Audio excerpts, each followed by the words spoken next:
होगी तो उनके जमीन को लात मारेंगे, उनके काम को लात मारेंगे। हम अपने जमीन में घर बनाएंगे, अपने जमीन में हम अपने रास्ता निकालेंगे।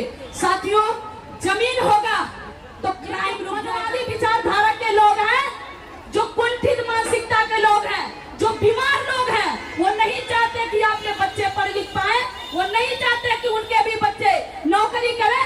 ये लोग क्या किए, स्वेच्छा जो शेरनी का दूध उसको हलाल कर दिए। हमारे पहुंच में नहीं है साथियों।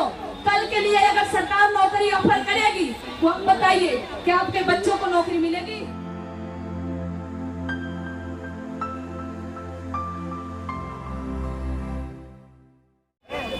एक गांव में एक कहावत और भी है कि खिसियानी बिल्ली खंबा नोचती है। आप लोग जानते हैं ना? तो जो हम लोगों के साथ अभी कुछ देर पहले हो रहा था, वो प्रशासन क्या कर रहा था, मतलब खिसिया करके कुछ कर तो नहीं सकते, तो क्या कर रहे थे हमारे पत्रकार महोदय, लोगों को आईडी हेन तेन सब जो है परेशान करने की कोशिश कर रहे, खिसिया करके खंबा नोच रहे थे। साथियों, मैं आप सभी लोगों को आपके घर घर तक गई हूँ, आपके गांव गांव तक गई हूँ, और मैं ऐसे महिलाओं को, ऐसे भाइयों को, ऐसे लोगों को जानती हूँ कि आपके घर तक जाने के लिए रास्ता तक नहीं है। आप सभी लोगों के घर तक जाने के लिए रास्ता नहीं है। यहाँ गोरखपुर की बात करूं तो अभी सांसद जो हमारे रवि किशन जी हैं, उनकी बहुत मधुर आवाज में सुनने को मिलता है कि मुस्कुराइए आप गोरखपुर में हैं, मुस्कुराइए आप गोरखपुर में हैं। लेकिन मैं कहना चाहती हूँ इस अंधी बहरी सरकार से, कभी हमारे दलितों के बस्ती में आइए, कभी हमारे पिछड़ों के बस्ती में आइए। हम भी गोरखपुर में रहते हैं, हमारे लिए रास्ता भी नहीं है। साथियों, आप सभी लोगों से निवेदन है कि हम हटेंगे नहीं, कुछ भी हो जाए हटेंगे नहीं। हमारे 4-5 घंटे के संघर्ष से इन लोगों की हाथ पांव फूल गई है। आज तक बहुत खा लिए, आज तक बहुत अय्याशी की जिंदगी जी लिए, लेकिन अब हम जीने नहीं देंगे। ये जो रेप होती है, जो हत्याएं होती हैं, मैं गोरखपुर की बात करूं तो मेरे पास 20 केस हैं जिनमें रेप, गैंग रेप, हत्याएं हुई है, सिर्फ मात्र 20 साल के अंदर। साथियों, वो केसेस हैं जो हमारे संज्ञान में आई, जो नहीं आई उनका कोई पता ही नहीं है। केसेस से मैं ये समझाना चाह रही हूँ कि किसके साथ घटना होता है, कौन लोग हैं वो, क्या कोई अमीर घर का होता है, कोई किसी, आप बताइए, किसी नेता की बेटी का रेप हुआ है, किसी सांसद की बेटी का रेप हुआ है, किसी डॉक्टर की बेटी के रेप होता है, किसका होता है, किसकी हत्याएं होती है, वो हमारे और आपके घरों की होती है। साथियों, जमीन होगी तो सबसे पहले हमारी भूखमरी खत्म होगी। जमीन होगा तो सबसे पहले हमारी भूखमरी खत्म होगी, और जमीन होगा तो हमें अस्थायी रोजगार मिल जाएगा। साथियों, हमारे माता पिता ने, आप सभी लोगों ने पढ़ा लिखा रहे होंगे, पढ़े लिखे होंगे, कुछ हमारे भाई भी पढ़े लिखे होंगे, हमारी बहनें भी आई हैं, पढ़ी लिखी हैं। हम लोग सपना देखे कि हम पढ़ लिख करके हमारा बच्चा भी डॉक्टर बनेगा, इंजीनियर बनेगा, आईएएस बनेगा, पीसीएस बनेगा, मास्टर बनेगा। लेकिन मोदी जी ने, योगी जी ने क्या कहा, आपका बच्चा पकौड़ा तलेगा। हमें पकौड़ा तलने की रोजगार दी गई है, हम सभी लोगों को पकौड़ा तलने की रोजगार दी गई है। अपने बच्चों को विदेशों में पढ़ा रहे हैं और हमसे कह रहे हैं कि तुम एमए बीए बीटेक करके तुम पकौड़े तलो। साथियों, जमीन होगी तो हमें अस्थायी रोजगार मिल जाएगा, हम अपने खेत में काम करेंगे, हम अपने खेतों में काम करेंगे। जमीन होगा तो हमारे घर की बहू बेटी किसी के घर में खेत में काम नहीं करेंगी तो उनके साथ शोषण भी नहीं होगा। जमीन होगा तो हमारा मान सम्मान बचा रहेगा। आपको बता दूं कि आप सभी लोगों को याद होगा कि जिसके पास 1 एकड़ जमीन, 4 एकड़, 5 एकड़ जमीन होता है, वो गांव का जिम्मेदार होता है।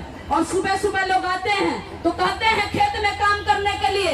मैं आप लोगों के बीच में यह बात बता चुकी हूँ कि वो आते हैं सुबह सुबह, कहते हैं का हो बियान चलिए खेतवा में काम करेगा, बियान आ जाइए, बैठौनी करेगा, सोहनी करेगा।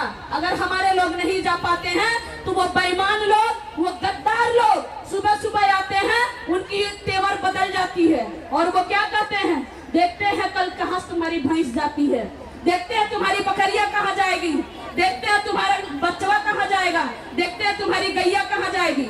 और हम अगर थोड़ी सी आवाज में ऊंची बोल दिया तो कहते हैं 2 डिसमिल बेचा तो तोके बर्बाद कर दे।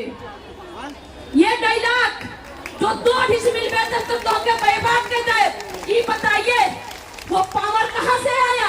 क्या उनके पास 4 गो हाथ बा? कब 4 गो पैर है? वो पावर कहां से आई? उस जमीन से आती है। वो ताकत कहां से आ रही है? उस जमीन से आ रही है। वो घमंड कहां से आ रहा है? उस जमीन से आ रही है। तो साथियों, हमारे पास जमीन होगी तो उनके जमीन को लात मारेंगे, उनके काम को लात मारेंगे। हम अपने जमीन में घर बनाएंगे, अपने जमीन में हम अपने रास्ता निकालेंगे। साथियों, जमीन होगा तो क्राइम रुक जाएगा। हमारे बहुत से साथी, बहुत से हमारी बहन भाई पढ़े लिखे हैं, MA BA BTech MTech किए हैं, इंजीनियरिंग किए हैं, बेरोजगार घूम रहे हैं। आप बताइए, जवानी बीत गई पढ़ाई में, अब बुढ़ाती की समय आ गई। जो माँ बाप थे पढ़ाते पढ़ाते बच्चे के इंतजार में कि हमारा बच्चा नौकरी करेगा, कुछ करेगा आगे, लेकिन मोदी जी ने कह दिया कि पकौड़े तलेगा।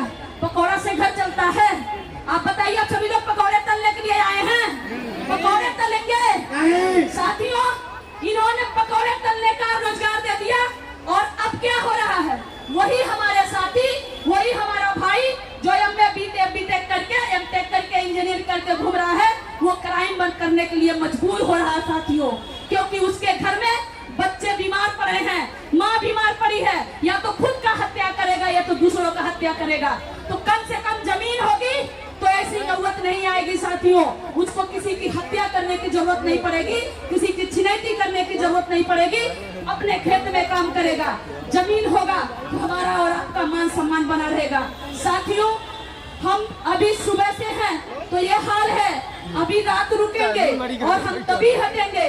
आप सभी से आग्रह है साथियों कि हम तभी हटेंगे जब जमीन का कागज हमें मिलेगी, या कोई भी जिम्मेदार अधिकारी या कोई ऐसा डिसीजन हमें नहीं मिलता है कि हमें जमीन नहीं मिलेगी तो हम हटेंगे नहीं, हम डटे रहेंगे।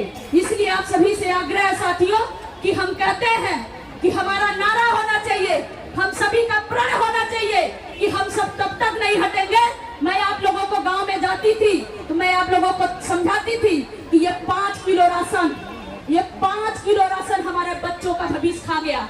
बाबा साहब ने कहा था कि शिक्षित बनो, संगठित रहो, संघर्ष करो, और बाबा साहब ने ही कहा था कि शिक्षा वो शेरनी का दूध है, जो पिएगा वो दहाड़ेगा।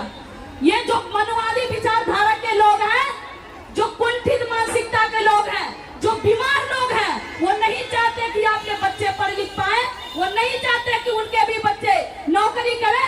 ये लोग क्या किए, शिक्षा जो शेरनी का दूध उसको हलाल कर दिए। हमारे पहुंच में नहीं है साथियों। कल के लिए अगर सरकार नौकरी ऑफर करेगी तो हम बताइए क्या आपके बच्चों को नौकरी मिलेगी? हमारा बच्चा तो पढ़ लिख नहीं पा रहा। इसलिए शिक्षा समान होना चाहिए, ये हम सभी का वादा है, हम सभी का प्रण है। तब तक नहीं हटेंगे जब तक हर क्षेत्र में हमें भागीदारी नहीं मिलेगी बराबरी की। साथियों, आप सभी लोगों से आग्रह है कि हम तो सुबह से हैं, शाम तक हो गया, हम रात भी रहेंगे, हम अगले दिन भी रहेंगे। डेरा डाले हैं तो डेरा डालेंगे और यही खाना बनाएंगे, यही चूल्हा चौकी जलाएंगे, और जब तक नहीं हटेंगे, क्योंकि हम तो ऐसे भी बेकार है, वैसे भी बेकार है, वैसे भी हम मर रहे हैं, भूखमरी से मर रहे हैं, बेरोजगारी से मर रहे हैं, तबाही है हमारे ऊपर, हम सब कुछ जलालत झेल रहे हैं, तो हम क्यों नहीं यहाँ बैठे? ये सरकारी जमीन है, किसी की बात की बकौती नहीं है साथियों। ये जितना हमारी अधिकार है उतना आपका भी अधिकार है, जितना यहाँ के ऑफिसरों का अधिकार है उतना हम सभी का अधिकार है। यह सरकारी जमीन है साथियों, और मानवर कांशीराम साहब ने कहा था जो जमीन सरकारी है वो जमीन हमारी है। तो आज इसी जमीन पे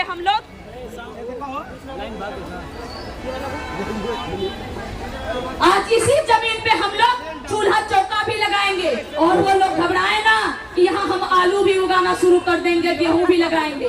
साथियों, इसलिए आप सभी लोगों से आग्रह है, आप लोग रहिए, घबराइए नहीं, किसी से डरने की जरूरत नहीं है, किसी में औकात नहीं है, किसी की हिम्मत नहीं है कि हमारे ताकत को रोक दें, हमारे अधिकार को छीन ले। साथियों, इसलिए हम सभी लोग आज आप लोगों से कह रही हूँ कि हम जमीन लेना जानते हैं, हम अगर सांसद भेजना जानते हैं तो हमें उनको खींच के नीचे उतारना जानते हैं। हम जमीन तो उनके छाती पे चढ़ के लेंगे। अभी तो ये अंगड़ाई है, आगे की लड़ाई है। जय भीम, नमो बुद्धाय।